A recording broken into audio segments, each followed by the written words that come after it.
Staying in the realm of politics, the House is expected to take up President Trump's Department of Government Efficiency spending cuts after Senate Republicans approve, count 'em, $9 billion in cuts to foreign aid and public broadcasting overnight.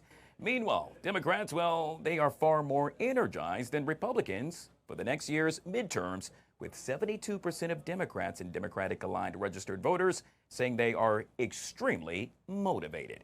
Joining us to discuss this and so much more is Andrea Kaye from The Andrea Kaye Show and political strategist back here on the Live Zone. Good to see you. Happy Thursday, Andrea. Great to be with you guys, as always. All right, let's jump into it. In this case, we're going to start off with the big story of the hour. Not sure if you know, but perhaps you do.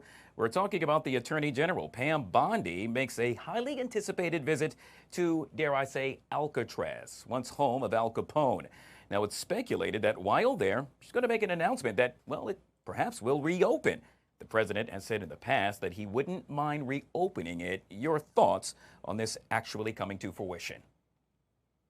Well, whether or not Alcatraz reopens, in fact, I think it should. Why do we have this amazing penitentiary, a place that could hold and house, as it did in the past, the worst of the worst? And there's still questions as to whether or not anyone was ever able to successfully escape Alcatraz. Why would we leave that when we desperately need a place to house the worst of the worst, including those that broke into this country from foreign countries that are special interest aliens? We have upwards of 300,000 special interest aliens, which means they were designated by the U.S. government as coming from terror-infested countries. We need a place to house these criminals as they get ready to be deported. So I'm not against the reopening of Alcatraz, but this has already been a story, Guy. We don't need Pam Bondi to be going there to do a press conference to reiterate a story that's already been in the works. Yeah, you know, it's funny. I think of Alcatraz, and the only thing I can think of is that movie with, let's see, Nicolas Cage and Sean Connery,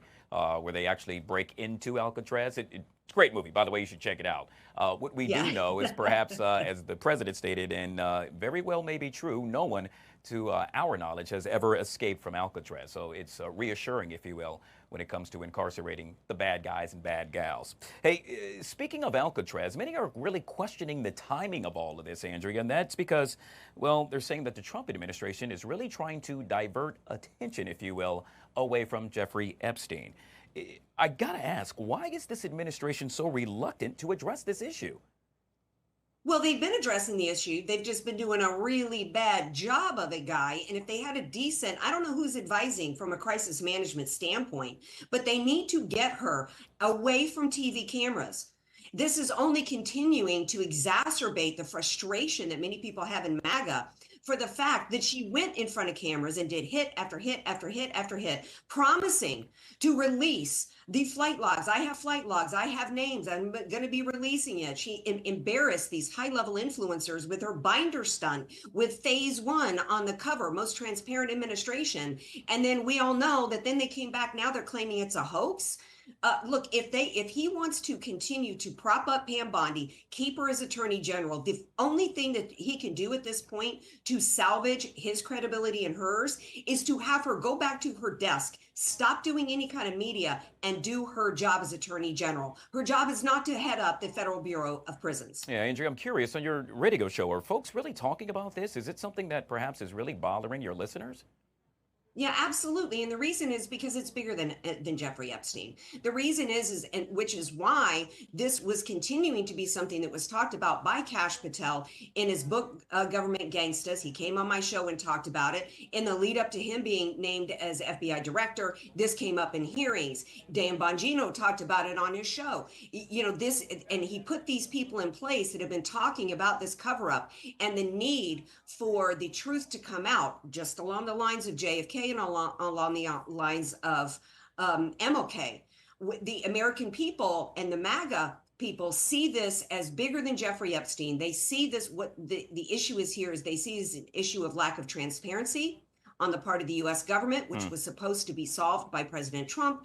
And they also see it as an issue of accountability in terms of President Trump's promises to rout out the deep state, which is what people think is the underlying issue with the Epstein files. I'll just leave it with this, and that is where there's smoke, typically there's fire. So take it for what it is. I guess we'll just have to wait and see. Let's move it closer to Capitol Hill, or in this case back here in the nation's capital, where the Senate Judiciary Committee, well, the Republicans in essence voted earlier this morning to advance the nomination of President Trump's former personal attorney, Mr. Beauvais. All this taking place as Senate Democrats, a lot of drama there, Andrea, got up and walked out. Democrats now say the vote was not valid, to which the Republicans say, hold up, wait a minute, yes it is. What I say is, can't we all get along? Can't we all get back to the business of the people's business? And that's what this reflects. The people resoundingly voted in President Trump, and he has the right to put forth his nominees and have his judges confirmed, just like what ended up happening under the Biden administration, even up until Joe Biden was leaving. In fact, there's still controversies surrounding his appointments and his nominees done through the auto pen. The American people are so sick of these histrionics and these theatrical demonstrations going on in D.C. We all know that this man is the only issue that should be in front of the American people is whether or not this man is qualified legally to do the job, and he is at least qualified as Judge Boasberg is, and all the other lower court judges who decided to Bigfoot the president. Let's move on to the White House, which yet again, controversy surrounding the White House. This as they attempt to claw back some $9 billion, and I said that with a B, billion dollars for foreign aid and public broadcasting. The bulk of the funds target about, let's say, $8 billion. That was for the foreign assistance programs. The remaining $1.1 billion was for the Corporation for Public Broadcasting, which funds NPR and PBS. Andrea, you know what I'm going to ask. I'm a huge Sesame Street fan. Are we going to be saying bye-bye to Big Bird?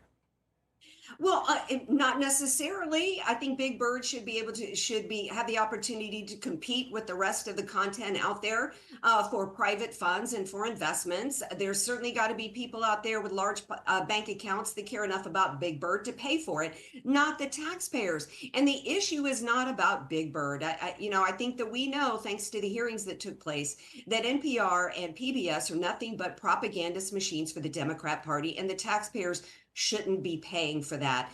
And we also, it was also exposed in terms of U.S. foreign aid, how the waste and fraud and disgusting ways in which our taxpayer dollars were being spent under the guise of foreign aid, like money to do studies on the marketability of peas down in South or Central America, to transgender coloring books. Look, the average American is still struggling to pay their bills. We're $37 trillion in debt as a nation. Taxpayer funds should not be paying for Democrat propagandist outlets or to fund all of these insane programs around the world. All right, so you can get rid of Big Bird, but you got to keep Guy Smiley. For me, that happened to be an inspiration as a kid, and perhaps that's why I'm doing what I do just right now. We'll end with this, and that is a lot of Republicans not necessarily happy with this latest report, and that is the disapproval rating surrounding Donald Trump. A survey conducted over the weekend by YouGov reports that it asked some 1,600 U.S. adults how they felt about the way Trump is handling the presidency. And his disapproval rating hit a record high in his second term, reaching, well, as they say, a big, beautiful 55%. This is compared to 41% who approved of Trump. I'm curious, your take on all of this with regard to the wins that he's had. It's interesting to see that so many folks disapprove with what's happening with him right now. Well, there's a lot of, I would be curious to get inside the questions and delve into the depths of the poll, but I can tell you that the unforced error with this Epstein file situation is affecting his approval ratings, at least with the conservatives. Look, we're very happy what he has done with the trades and the tariffs. They did not result in the inflation that everybody panicked and predicted, the panic predicted.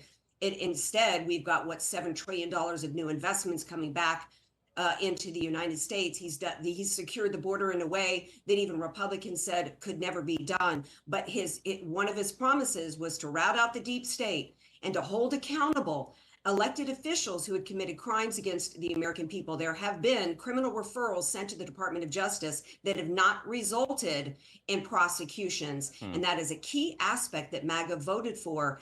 And we're disappointed it hasn't happened. A topic I'm quite sure you will discuss yet again on your show, The Andrea Kaye Show. How can folks go about to listen? Go to AndreaKayeShow.com. Thanks for having me, Guy.